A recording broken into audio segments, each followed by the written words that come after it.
confused in love. That's what we're going to be talking about today in regards to the disorganized attachment style, aka better known as fearful avoidant. And then there's another one that it's called. I get confused by all the different titles.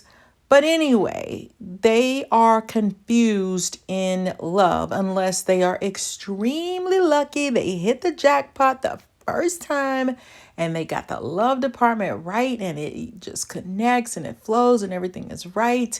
These are your folks who are going to have a lot of confusion as it relates in general to love because they have a push pull thing going on. They have both things that the other attachment styles are made up of. You got the anxious attachment style. Those people just got their own little thing going on. The avoidance or the dismissive avoidance, they got their own little things going on. But then housed within this same person are two of the dynamics that can drive people up a wall, tree, and back when it comes to love. So imagine having that constant tug of war housed within you. So this person is going to want love so badly. I need to be in love. I need to be in a relationship. Something is missing. And then they flip to, I don't want to be in love.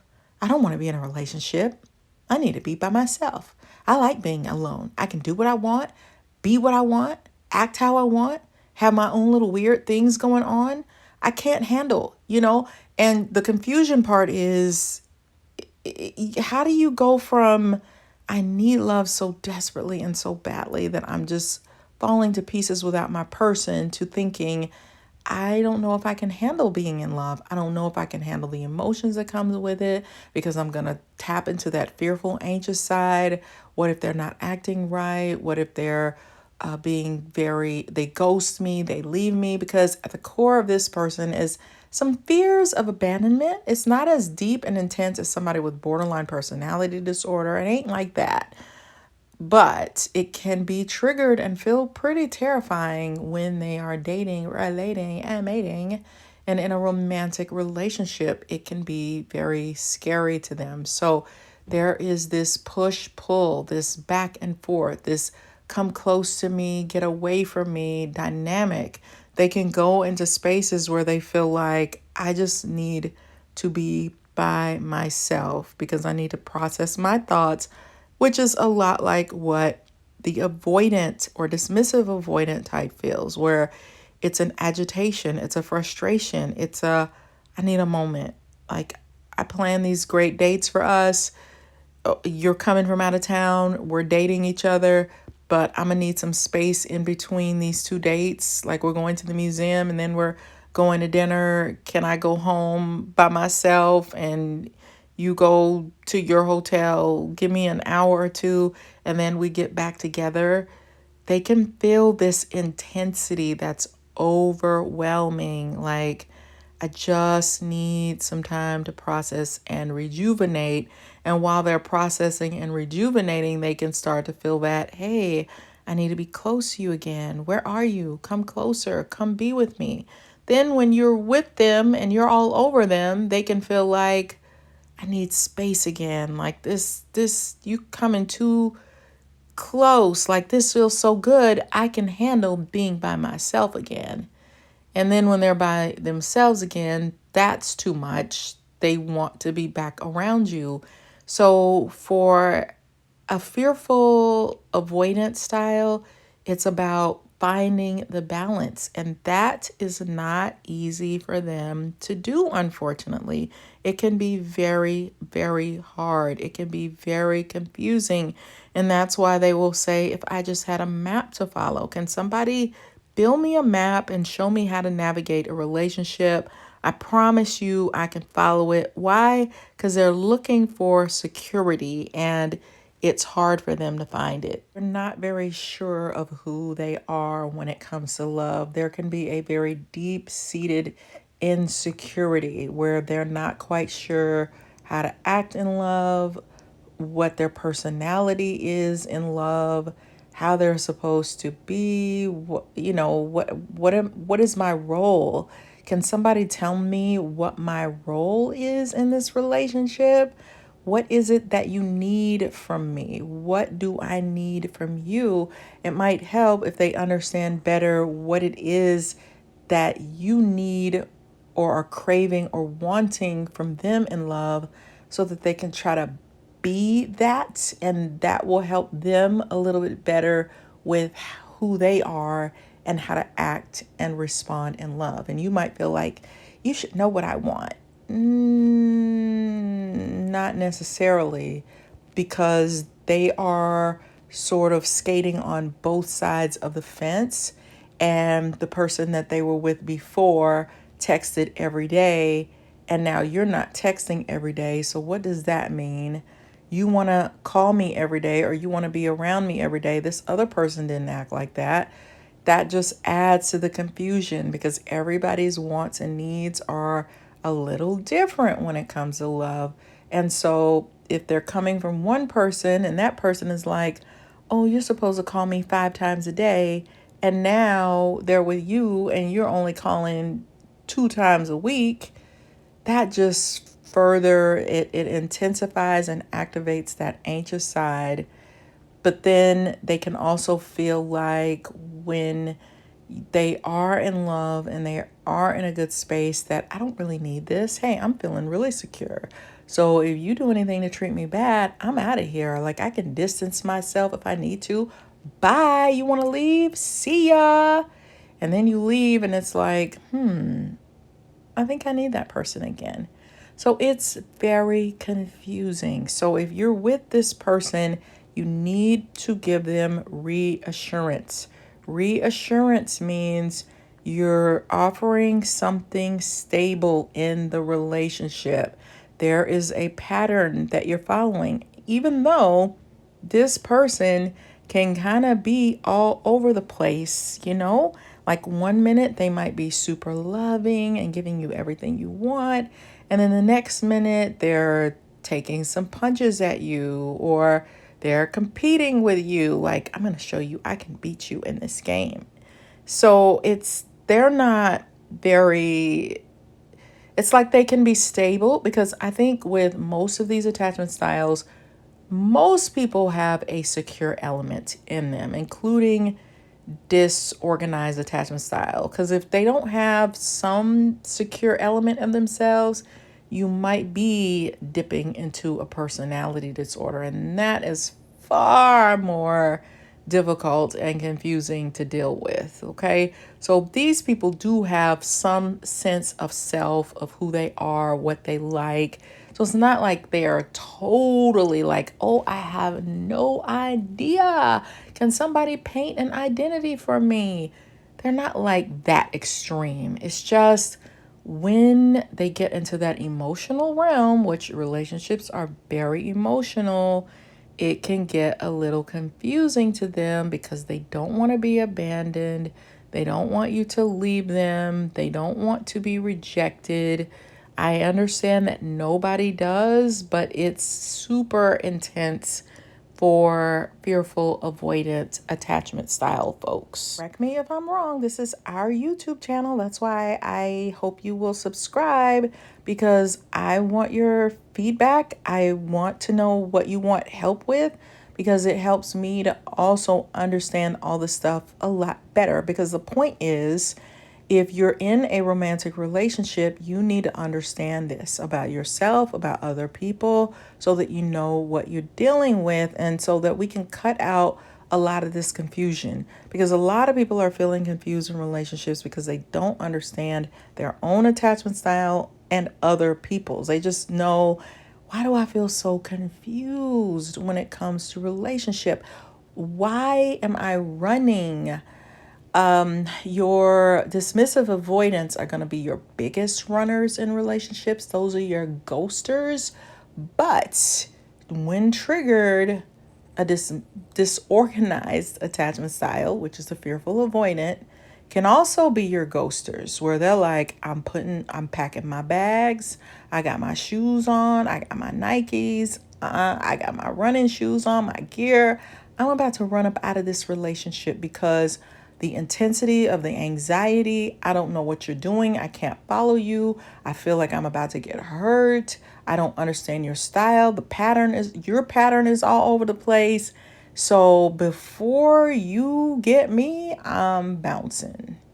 Okay, I'm out of here. And so you don't want them to do that, and you don't want to do that in a relationship. You want to develop, I think this style needs to develop a tolerance. When love starts to feel really scary, the first thing they want to do is get out of it so that they can take that anxious side of themselves down a few levels.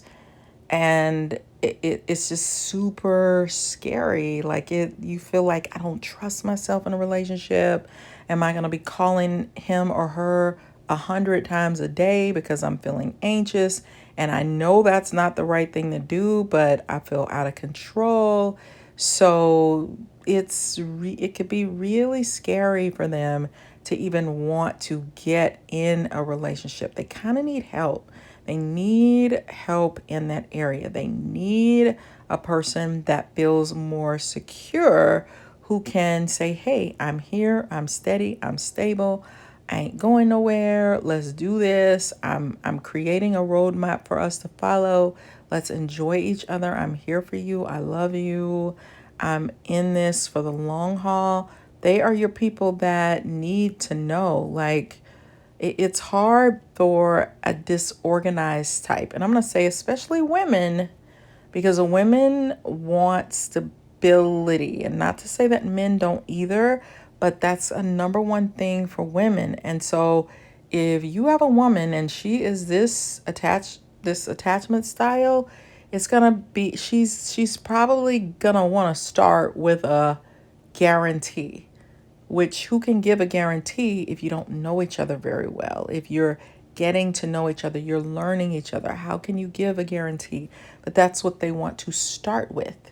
And without that guarantee, or feeling like, hey, you know what? Like, we're clicking so hard. Like, I just feel like you're the one. Without that, you have more of a potential for that woman to find the strength to ghost you, to turn all the way off, because it's scary. I need a hand to hold. I need a hug. I need a lot of reassurance, especially if they've been through a lot of breakups. They need that reassurance so that they can give you their best selves, because they want to give you their best selves. But because of what they've been through in their life, things are unstable. They probably had some instability in their childhood, maybe some security on one hand and then some insecurity on another, or they've had relationships with all kinds of attachment styles that have confused them to the point where now I'm hopscotching all over this thing. So I hope that makes sense and that helps you to understand why a disorganized attachment style is like, you're asking me to jump off of a cliff. You're asking me to bungee jump. And I ain't bungee jumping. I ain't doing that. You know what I'm saying? Like, are you kidding me? No way. So they need a security blanket really, really bad. They don't want the all over the place stuff. That's not going to work. In the realm of love's intricate dance, where hearts intertwine, taking a chance, the disorganized attachment style may find confusion and fear like whispers in the mind. Woven with threads of dismay, love's path for them, not an easy way, a mix of anxious and avoidance embrace, leaving them lost in a bewildering space. From early days of trauma's cruel touch, neglect and inconsistency, wounds that clutch. These scars run deep, shaping their view. Love's landscape painted in hues of blue. Conflicting emotions within their core, fear of abandonment and engulfment roar. Trapped betwixt anxious and avoidant cries, love's enigma becomes their disguise. To mend the fractures, what can be done for those with disorganized attachment on the run?